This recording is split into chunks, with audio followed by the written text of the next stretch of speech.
Now we're going to John Bolton. What the heck is going on with John Bolton? Former national security advisor. You know, he was a former UN ambassador working with Donald Trump. Trump brought him into the White House.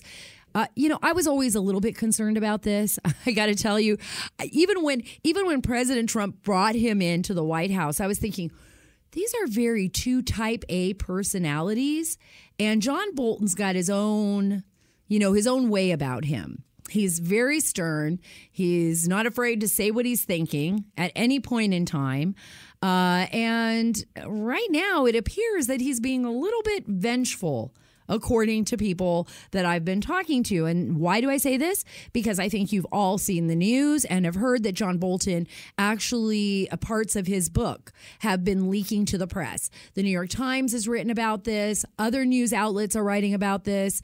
There is a concern now that some of the Republican senators overseeing the impeachment trial may now want to call John Bolton as a witness. Basically, they will be asking him questions about what happened inside the White House with President Trump and Ukraine. And this is very interesting because John Bolton, even though these leaks have been coming out on his book, a lot of people are saying he's doing it for money because he's trying to promote the book.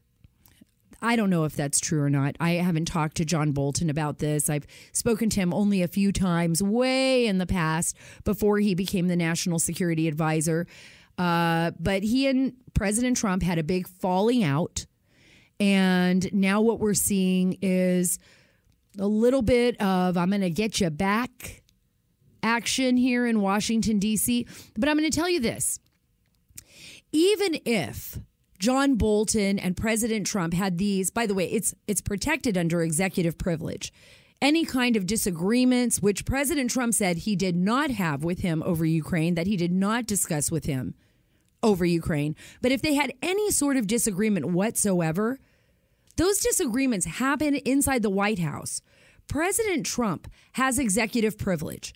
And if Adam Schiff, this isn't new, guys. This is nothing new. It's not like all of a sudden because we saw these leaks that, oh, this is a new revelation. There was actual talk about this and John Bolton and President Trump having this falling out during the House impeachment trials. And Adam Schiff and Jerry Nadler could have called John Bolton to testify before the House during those impeachment trials, but they decided not to. Because they wanted to impeach the president before the new year. They wanted that impeachment to happen in December no matter what. They did not want to wait. They didn't want to go to the courts, to take it to the courts where they should have taken it, to fight for witnesses. And they did not. There is nothing new here. No matter how much the mainstream media is playing this or tilting this story in their direction. What is new here is that, okay, John Bolton wrote a book and he's pissed off at President Trump. All right. But there's nothing impeachable about that. There was nothing impeachable in anything that was brought out before the House. And now at the Senate, and now we see them arguing, right? We see Pat Cipollone, it was great, Jay Sekulow on Saturday responding to the Democrats' allegations again, over and over and over. We saw everybody falling asleep, by the way, last week.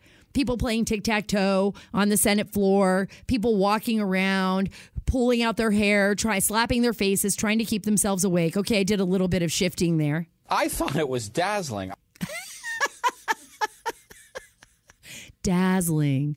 Jeffrey Toobin from CNN, he thought it was dazzling.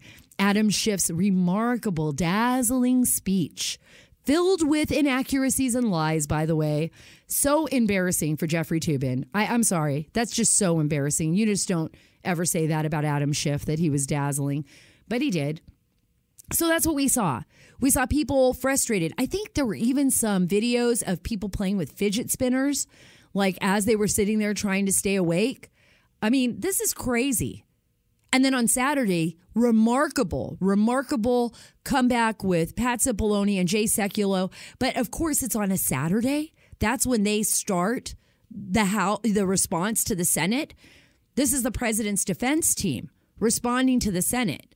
They're opening arguments. And they're actually speaking this week.